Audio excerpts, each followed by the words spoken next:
जय माँ इंद्राक्षी। इंद्राक्षी धाम में दर्शकों आप सभी का हम हार्दिक स्वागत करते हैं। आज के दिन जिन जातकों का जन्मदिवस है, मैरिज एनिवर्सरी है, उन सभी को हमारी तरफ से बहुत बहुत शुभकामनाएं।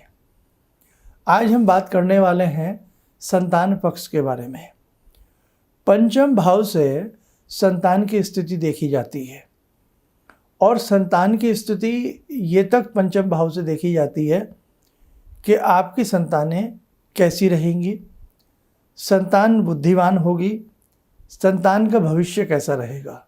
बहुत सारी चीज़ें हैं जो आप जन्म पत्रिका के पंचम भाव से देख सकते हैं। आज हम एक बहुत ही खास बात आपको बताने वाले हैं। एक ट्रेंड चल पड़ा है, वो मैं अभी कार्यक्रम में बताऊंगा, जो कि बहुत गलत है। इसलिए आप मेरे बहुत अपने हैं, मेरे परिवार के लोग हैं। आप इस मेरी बात को बहुत ध्यान से सुनना और ध्यान से समझना। मैं बताऊंगा अभी आपको। सबसे पहली बात, ये जन्म पत्रिका देखिए आप। इस जन्म पत्रिका में जहाँ ये एरो का चिन्ह है, ये पंचम भाव है। पंचम भाव में ग्रहों की स्थिति क्या है, ये बयां करती है आपके आने वाली संतान के बारे में। पंचम भाव में के जो कारक स्वामी हैं, उनकी पोजीशन कुंडली में क्या है, ये बयां करती है आपके बच्चे की भविष्य के बारे में। कारक ग्रह की स्थिति भी और जो विद्यमान ग्रह होते हैं उसकी स्थिति भी। ये हुई, यहाँ से हम संतान के बारे में देखते हैं। ठीक है, अब चलिए। बहुत लोग ऐसे हैं, ऐसे दंपत्ति हैं जहाँ संतान नहीं है, निसंतान है। माँ भगवती पराम्बा उनकी झोली भर दे, उनकी कामनाएं पूर्ण हो जाएं। हम भगवती से प्रार्थना करते हैं। आज के इस अंक में भी हम प्रार्थना करेंगे। जिनकी संतानें कहना नहीं मानती, उनकी संतानें अच्छे से लायक रास्ते पर चलें, नालायक ना बने, सब काम अच्छे से रहे, जिंदगी अच्छे से गुजरे, ऐसी शुभकामना करते हैं। जन्म पत्रिका का ये पंचम भाव संतान की स्थिति को बयां करता है।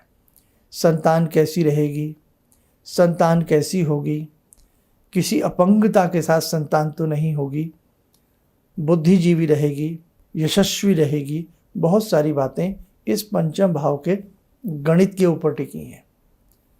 दूसरी बात, जिनके पास कुंडली नहीं है, हथेली में गणित होता है। यहाँ लिटिल फिंगर के नीचे आपकी मैरिज लाइन भी है, ये लंबे वाली, और मैरिज लाइन के नीचे ही या कुछ खड़े आवर्त रूप में रेखाएं होती हैं जो ये भी संतान के बारे में बताती हैं। बृहस्पति पर्वत और आपका मंगल पर्वत और आपका ये बुध पर्वत, ये तीन पर्वत ऐसे हैं जो आने वाली आपकी संतान है, वो उसका भविष्य तक कैसा रहेगा, ये सारी बताने में सक्षम होती हैं। लेकिन कभी भी किसी मर्मज्ञ से उतना ही पूछिए जितना की ज़रूरत है। कई बार वहम पड़ जाता है। कई बार जो अपने सब्जेक्ट का मर्मज्ञ है, जो भी कोई एस्ट्रोलॉजर है, कई बार उसको इतनी नॉलेज ना हो और वो आपको कोई भी गलत बात बता दे कि आपकी संतान तो अपंग होगी या आपकी संतान चोर डाकू बनेगी, तो कितना मन दुखता है ना। इसीलिए बस भगवान से यही प्रार्थना करें, अगर संतान नहीं है, हे प्रभु आपकी कृपा से यशस्वी संतान हो। ठीक। और किसी भी एस्ट्रोलॉजर को जब कुंडली दिखाएं तो उसमें कमी क्या है, उसके उपाय वो भी मंत्र विद्या के माध्यम से करें तो ज़्यादा लाभ मिलेगा। आगे बढ़ें। संतान है, संतान हो चुकी है, संतान कहना नहीं मानती, संतान रास्ते पर नहीं चलती, संतान जो आप चाहते हैं वो नहीं करती है, उसके लिए हमें क्या करना होगा, वहाँ पर भी आपको अपना पंचम भाव या अपनी जन्म पत्रिका हथेली वाली दिखाइए, उपाय करिए, आपको रिजल्ट अच्छा मिलेगा। अब जो बात हम कहने जा रहे थे उसको सुनिएगा। कई बार इस प्रकार के फ़ोन हमारे पास आते हैं कि डॉक्टर साहब ने ये डिलीवरी डेट दी है। ध्यान से सुनना, डॉक्टर साहब ने अगले महीने की ये डेट दी है।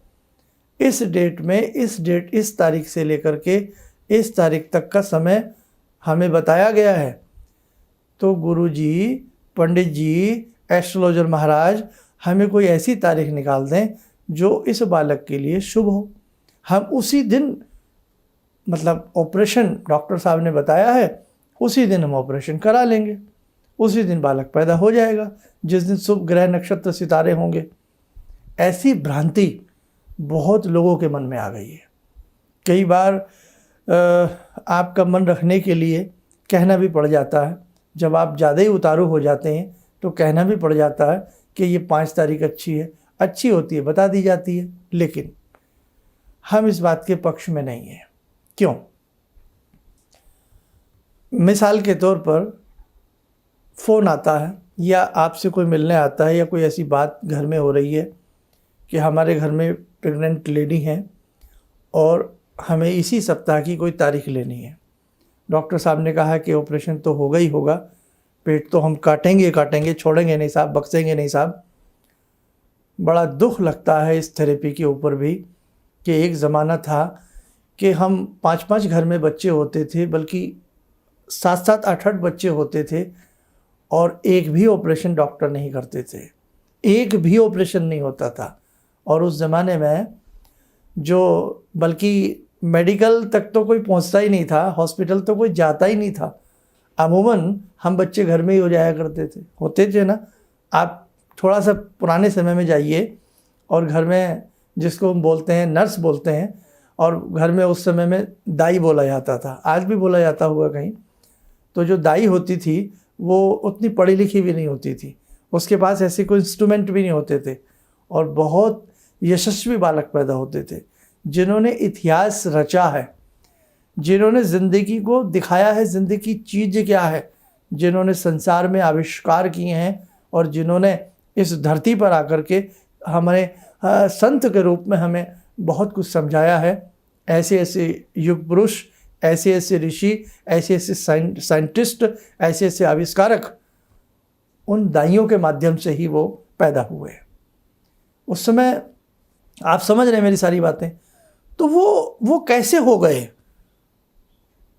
आज एक बच्चा पैदा करना है, एक बच्चा, सिर्फ ओनली वन सन की इच्छा सबके मन में है, एक बच्चा। और उसमें भी डॉक्टर साहब कह देते हैं कि पेट को चीरेंगे ही चीरेंगे। मेरी बात को बुरा लगे तो आपको लगे, लेकिन सोचने की बात है कि अनपढ़ दाई इतनी पढ़ी लिखी नहीं है, 5-5, 6-6 बच्चे हो जाते थे। और आज साहब वो कहते हैं मैं लंदन से पढ़ के आया हूँ, मैं ब्रिटेन से पढ़ के आया हूँ, लेकिन क्या पढ़ के मैं आया हूँ? तो कहीं ना कहीं अब क्या कहें हम आपसे यहाँ बैठ करके। और दूसरी बात, कई बार मेडिकल की भी मजबूरी बन जाती है। मैं दोनों ही पक्षों की बात कर रहा हूँ। कई बार रियल में भी डॉक्टर साहब की मजबूरी बन जाती है कि भाई वो जो माँ हैं उनका खान पान ऐसा है। अब पहले जो हमारी माताएं थीं, भाई मेरी माँ तो नहीं है अब संसार में, तो भाई वो उनका खान पान भी ऐसा लाजवाब होता था। अब देसी घी के दर्शन आज नहीं होते, शुद्ध दूध के दर्शन नहीं होते, है ना, उस तरह की हवा नहीं रही, उस तरह का वातावरण नहीं रहा, और पानी भी उस प्रकार के शुद्ध नहीं है। तो कई बार डॉक्टर साहब भी ऑपरेशन के लिए मजबूर हो जाते हैं। पक्ष ये भी है, तो इसलिए डॉक्टर साहब नाराज मत होना, पक्ष मैं आपका भी रख रहा हूँ, ये भी पक्ष है। लेकिन अमूमन जिसको देखो उसी का ऑपरेशन हो रहा है, ये थोड़ा सा कई बार क्वेश्चन मार्क लग जाता है। खैर, अब हम डेट वाली बात आपसे कर रहे थे कि ये पूछा जाता है कि ये तारीख मिली है, इस तारीख में बच्चा पैदा होगा, तो क्या वो भाग्यशाली होगा? कतई भी नहीं। आपका मन रखने के लिए कोई गंडमूल नक्षत्र से आपको बचा सकता है, कोई ऐसे व्याति पाति किसी योग से आपको एक आधा दिन ऊपर नीचे कर सकता है, लेकिन मेरे भाई उस बच्चे की तकदीर तो उसी दिन लिखी जा चुकी होती है जिस दिन वो माँ के गर्भ में आता है, जिस दिन वो माँ की कोख में आता है, उसी दिन उसकी तकदीर लिखी जा चुकी होती है।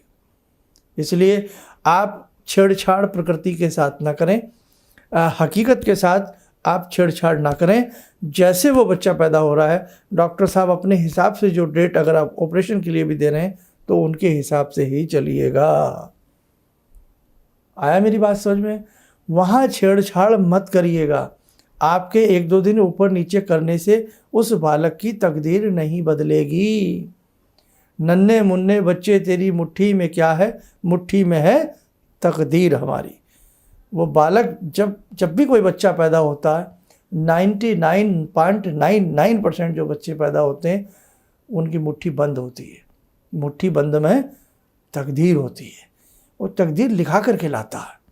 इसलिए ध्यान रखना, ये ट्रेंड अच्छा नहीं है, ये बात अच्छी नहीं है कि हम आगे पीछे 2-4 दिन खिसका के हम सोच लें कि बच्चे की तकदीर अच्छी हो जाएगी। दूसरी बात, बच्चे की तकदीर तो बहुत बाद में है। आपकी भाग्य की रेखाएं, आपका अपना लक, वो तो पहले से ही लिखा जा चुका है ना। आप तो आज भाई अमूमन क्या एज मान लें हम, 25 साल 30 साल, जब भी हमारे घर में बालक आ रहा है हमारी इस एज में, तो हम तो अपनी तकदीर लिखा चुके हैं ना। तो अब होगा तो वही जो कुछ राम रखी राचा।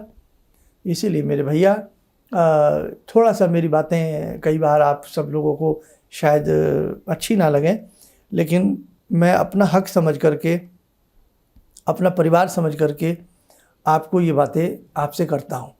तो इसीलिए एस्ट्रोलॉजी में इस प्रकार की हमसे कदापि राय, हमसे उम्मीद ना रखें कि हम शर्मा जी के यहाँ कुंडली दिखा लें या उनके पास चले जाएं और हम आगे पीछे डेटे खिसका लें। नहीं साहब, ये चीज़ हमें पसंद नहीं है। हमें इस चीज़ के लिए बाध्य ना किया जाए। पिछले 2-3 सप्ताह में ऐसे बहुत लोगों के कॉल्स आए, ऐसी बहुत अपॉइंटमेंट्स थी जो शायद हमने कैंसिल की हैं। इसलिए मैं आज का टॉपिक ही आपकी सवालों से ही टॉपिक बनते हैं, सब्जेक्ट बनते हैं हम लोगों के। तो ऐसा आप ना करें, और किसी के मन में ऐसा हो तो मेरी आपसे करबद्ध प्रार्थना है कि पहला कार्य तो हमें यही करना चाहिए कि ऑपरेशन से हम बचें, बच्चा हमारा स्वस्थ हो। और दूसरी बात यही है कि नेचुरल रूप में, प्राकृतिक रूप में जैसे वो संतान आ रही है उसे वैसे आने दीजिएगा। आप उसकी तकदीर ऐसे नहीं बदल सकते हैं। 1-2 दिन आगे पीछे करने से तो तकदीर क्या बदलेगी। कई बार बालक ज़िंदगी भर हमारे साथ रहता है और फिर भी वो गलत रास्ते पर चला जाता है, फिर भी हमारा उससे मन प्रसन्न नहीं रहता। उसका क्या कारण है? फिर सारी ज़िंदगी जिस बच्चे के साथ हम लगा देते हैं, फिर भी वो बच्चा उस कसौटी पर खरा नहीं उतरता जो हम चाहते हैं। इसलिए देखो, हर व्यक्ति अपना भाग्य लिखा करके लाता है, और सनातन धर्म में हम भाग्य को बदल सकते हैं। कैसे? उसके लिए पुरुषार्थ करना पड़ता है। उसके लिए हमें नाना भांति के मंत्र हैं, साधनाएं हैं। अब बहुत धर्म हैं, बहुत ऐसी चीज़ें हैं जो इन चीज़ों को नहीं मानते, लेकिन ये प्रैक्टिकली बात है कि परम पूज्य गुरुदेव ने कहा है कि मनुष्य अपने भाग्य का निर्माता आप है। कहीं इसमें कोई संशय नहीं। ऐसे बहुत लोग थे जिन्हें लोग मजाक करते थे बचपन में। ऐसे बहुत बच्चे थे जिनको परिवार कुछ नहीं समझता था, आसपास के लोग कुछ नहीं समझते थे, लेकिन उन बच्चों ने वो कर दिखाया जो कोई बच्चे नहीं कर पाए। तो कभी भी किसी को हल्के में नहीं लेना चाहिए, है ना। कब कौन क्या कर दे। कालिदास जी के ऊपर सब हंसते थे कि भाई ये तो मंदबुद्धि हैं, लेकिन वही कालिदास जिन्होंने मेघ शाकुंतलम जैसा एक महान ग्रंथ की रचना की, और ज्योतिष में भी कई शास्त्रों की उन्होंने ऐसी रचना की है अद्भुत। तो कहने का भाव यही है, आप ऐसा मत सोचें। कबीरदास जी देखो, है माता पिता का अज्ञातवास पता नहीं, वही तालाब के किनारे जो उनकी मदर थी वो उनको छोड़ गई। नीमा और नीरू नामक जुलाए ने उनको पाला, और देखो जिसके माता पिता ने छोड़ दिया हो और वो ही बालक कबीरदास, उनकी आज वाणी पूरे विश्व में परचम लहराती है ना। कितना उनकी वाणी जब हम सुनते हैं तो उनकी वाणी हमें भगवान के दर्शन करा देती है। कबीरदास जी जैसे दोहे आप सोचिए, तो कहाँ, तो जो बालक जैसा होनहार होता है ना, वो बालक वैसा ही होनहार होता है। कबीरदास जी ने क्या अपनी लेखनी, क्या क्या बात कह सकते हैं साहब। उनकी आप साखी शब्द पढ़िए, रमनी पढ़िए, पता लगेगा कि भगवान की झांकी के दर्शन होते हैं कबीरदास जी के दोहों में। कबीर की वाणी में भगवान प्रस्तुत हो जाते हैं। तो भैया ये दिन विन आगे पीछे ना किया करें, तो पालने में पूत के पाँव नज़र आ जाते हैं, तो वो वाली बात आती है। इसलिए बहुत लंबा सब्जेक्ट ना हो जाए, आप लोग हमसे परेशान ना हो जाएं, बोर ना हो जाएं। इसलिए आपको हम समझा रहे थे, आगे भगवान के ऊपर छोड़ा, कुछ चीज़ें भगवान के ऊपर भी छोड़ दीजिए। ठीक है, हम चांद पर हो आए, हम मंगल ग्रह के पानी को ढूंढ रहे हैं, लेकिन फिर भी थोड़ी सी चीज़ें ऐसी हैं जो गुप्त हैं, उन्हें गुप्त ही रहने दीजिएगा। अब इससे ज़्यादा मैं कुछ नहीं कह सकता हूँ। और ज़्यादा अगर कभी आपको लगे कि भाई बहुत ही अच्छा सब कुछ भगवान करें, तो भैया हमारे ऋषियों ने ज्योतिष शास्त्र बनाया है और उस शास्त्र के माध्यम से आप कुछ उपाय कर सकते हैं। कुंडली नहीं है तो हाथ की रेखाएं दिखा करके कुछ अच्छे उपाय दीर्घायु के लिए, बच्चे के लिए, स्वस्थता के लिए, बल बुद्धि वर्धन के लिए माँ भगवती शारदा के उपाय हैं वो आप कर सकते हैं। इसी के साथ साथ अपने खान पान का, अपने रहन सहन का आप ध्यान रखें। और हमारे यहाँ तो 16 संस्कारों में गर्भाधान संस्कार, पुष्पन संस्कार, शुरू से ही ऋषियों ने ऐसी इतने अच्छे अच्छे संस्कार हमारे बना दिए हैं कि भाई जब गर्भाधान संस्कार हो तो हमें कैसे क्या कराना है, पुष्पन संस्कार में हमें क्या कराना है। देखो ये इसी धर्म में आपको मिलेगा और कहीं नहीं मिलेगा आपको। और कहा भी गया है कि जब हम प्रेग्नेंट हों महिलाएं, तो उस वक्त में गायत्री महामंत्र चलते फिरते, उठते बैठते, या अपने किसी इष्ट मंत्र को उठते बैठते जपते रहना चाहिए। अच्छे शास्त्रों का श्रवण करना चाहिए, कुछ समय स्वाध्याय के लिए निकालना चाहिए। देखा नहीं कि किस प्रकार से अभिमन्यु ने माँ के गर्भ से ही सारी बातें सुन ली थी, है ना। तो भाई बहुत चीज़ें हैं, लेकिन ये जब हम अच्छे से अपने धर्म के मर्म को समझें और वास्तविकता के धरातल पर जीवन को जीने का प्रयास करें। ये क्या कहें, सारी बातें आपसे हम कर चुके हैं और आने वाले दिनों में और बहुत सारी चीज़ें हैं जो आपके साथ हमें साझा करनी है, आपको बतानी है, समझानी है और आपसे भी समझना है ना। आदान प्रदान होता है। आप ही के सवाल कई बार ऐसे होते हैं जो हमें सोचने पर मजबूर करते हैं और यहाँ उसको हम फिर क्रियान्वित करने का प्रयास करते हैं आपके सवालों के माध्यम से। आप स्वस्थ रहें, सुखी रहें। इन्हीं शब्दों के साथ हम अपनी वाणी को विराम देती हैं। जय माँ इंद्राक्षी।